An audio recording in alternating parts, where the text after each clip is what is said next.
Hello everyone and welcome back to this new video. Today, as I mentioned in the previous episode, we are going to reassemble and then reinstall the engine on the tractor. But before we start with the work, I will quickly show you what I've done off camera. As I told you, I installed the brake cylinders and the entire rear axle assembly in the back of the tractor. So now it is ready to receive the engine. In fact, the engine is already here on the bench, fully washed, and all the parts have been rebuilt. They are back here on this shelf, ready to be reassembled. All the rebuilding works has been done and all the parts needed are new because I will replacing every pieces of this engine. Main bearings, pistons, valves, guide valves, everything is new. And now I will explain why I'm doing this. Not just for fun, because obviously it is a cost and important expense to completely redo an engine. But these are things that need to be done on a tractor from the 60s that has worked a lot and has a certain degree of wear. And here we are at the workbench with the most striking parts of the engine. These are all the parts I have replaced. These were the original parts that I found on this twin cylinder engine. I'd like to start with the bearings. As you can see, they look terrible. You can see the pink color, meaning all the white metal has worn away from the number of working hours of this tractor. Especially on this bearing, you can see a mark in the center, highlight that some dead drips or chips was sucked in by the oil pump, pressurized, and ended up on the bearing, causing significant wear.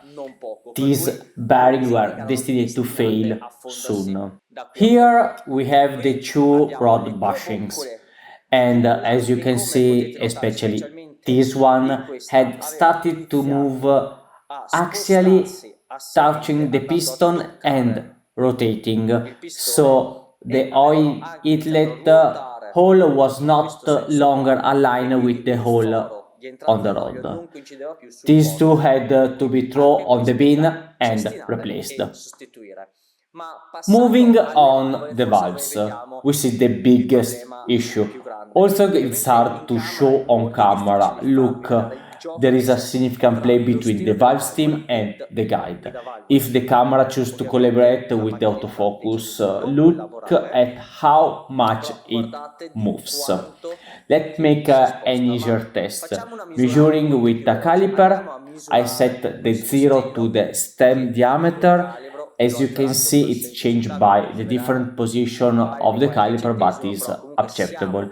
And if I measure the new one, the difference is nearly half a millimeter, sometimes also more, depend by the position of the caliper. Do it on camera, it's not that easy. I can say a severe wear. Talking about the pistons and cylinders, I can show you the last one because they have been rebored and regrinded. We had a clearance between the piston diameter and the cylinder diameter of about 1 millimeter. You could feel a ridge with your finger near the end of the cylinder, indicating significant wear. This engine was definitely destined to have a very short life. Indeed, its story is quite unique. I bought this 2241 as a working tractor. Of course, they are generally working when I purchase them. However, I don't worry too much because I rebuilt everything from scratch anyway. It doesn't matter to me whether it's working or not, since the process is always the same. However, this Lamborghini was running and starting well when I first got it. I kept it in storage for 2 or 3 months, and one morning before bringing it in to start the restoration, I started it up and it began to smoke heavily, both diesel and oil. The engine was running very poorly. When I opened it up, I understood why it was running so badly. The most incredible thing is that when I first brought it home, the tractor was running really well. It wasn't smoking, it sounded quite full, a bit weak but understandable. There were no strange signs of smoke from the oil breather or the exhaust. It ran smoothly and steadily. But after 2 or 3 months, surprise, the engine was completely worn out and needed a total rebuild. And so, to ensure the tractor has a long-term reliability that it can start without any issues, I always rebuild everything from scratch. Now all that's left for you to do is sit back on the couch and watch the video while I focus on reassembling the engine.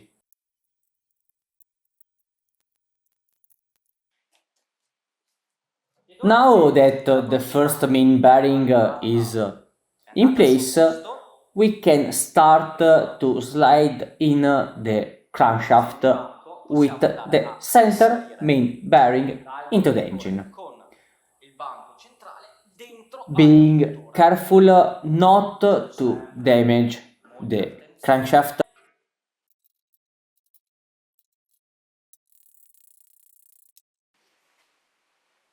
Next, we install the front main bearing, removing the paper used as protection. Apply a bit of oil, as always, and sliding in it gently. I have to be very gentle as I don't want to scratch the bearing.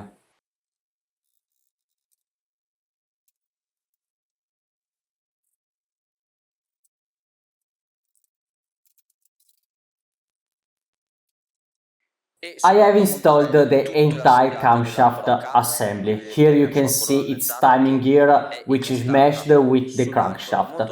Now all that is left is to insert the last main bearing support.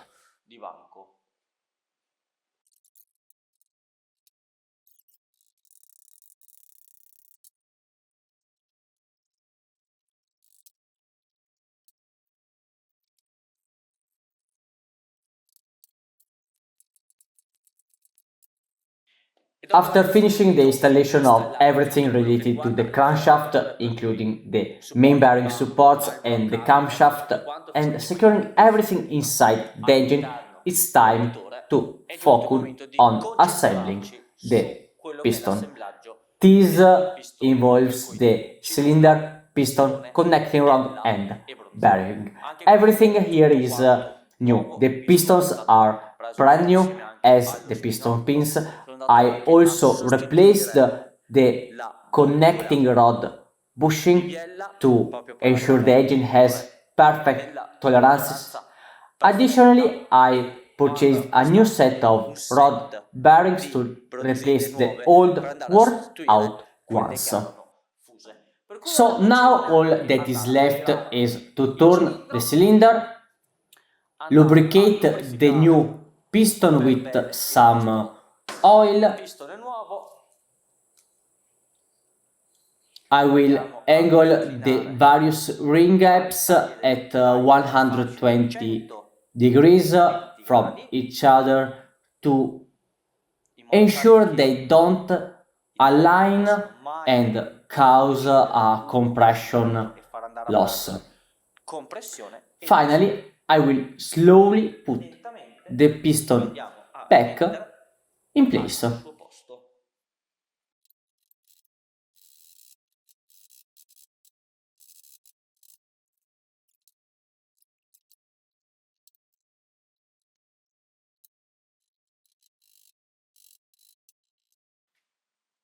Of course, I have also installed the new bearings and I can now tighten the rod on the crankshaft.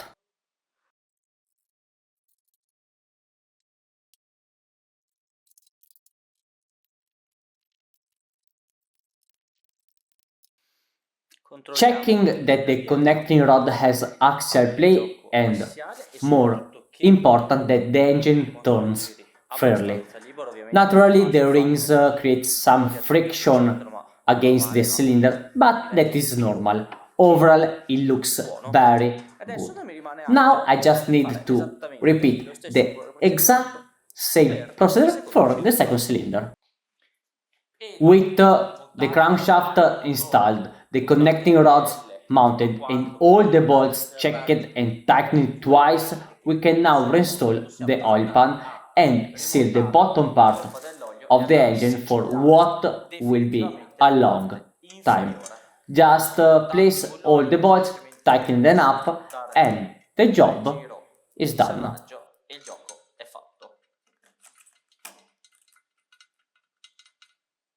And here we are. The engine is starting to take shape more and more. I have reassembled the oil pan as you saw in the clip. I also went ahead and reassembled the seals and the aluminum casing that contains the oil filter.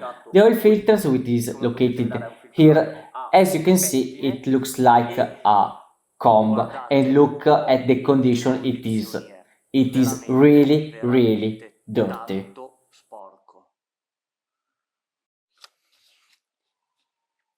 Honestly, seeing the condition of the engine while disassembling the tractor, I'm not surprised. This tractor definitely hasn't had an oil change in decades at the very least, perhaps never since it was purchased.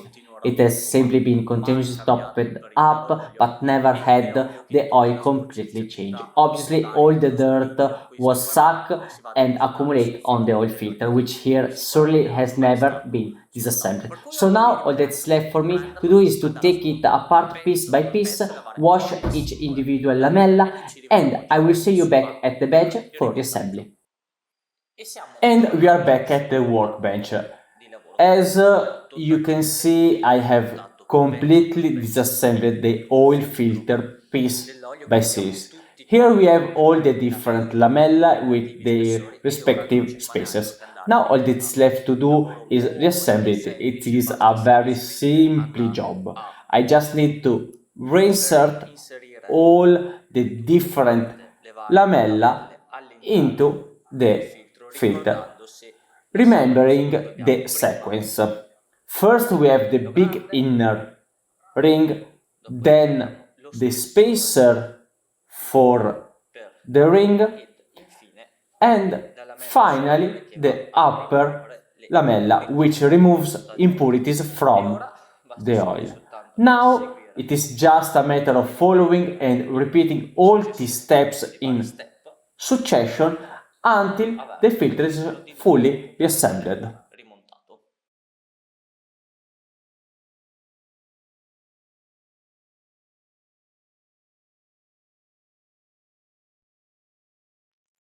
And here we are, all the lamelle are back in place and the oil filter is clean. By moving the external crank, the central drum turns, so now all that is left is to reassemble it on the tractor.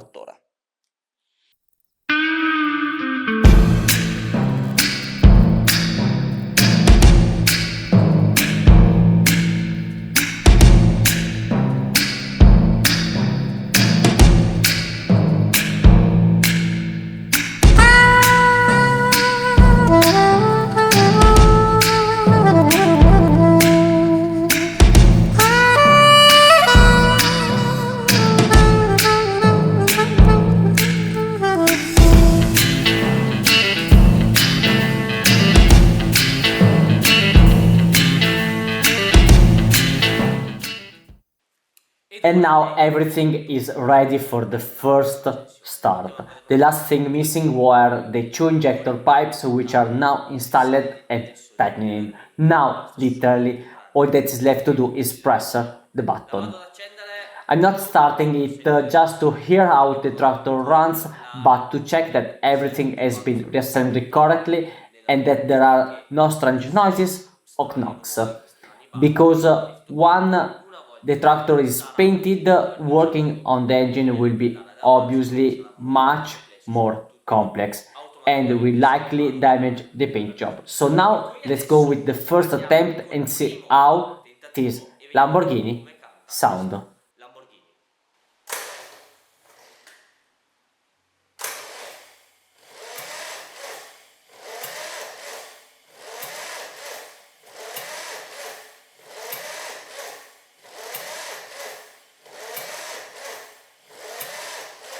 The battery is a bit low.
So, the tractor fired up, but I'm not exactly sure what happened with the starter motor, the battery, and the cables. My explanation is that maybe using jumper cables instead of the original cables for the starter motor caused some energy loss through the cable, making it a bit difficult for the starter to turn.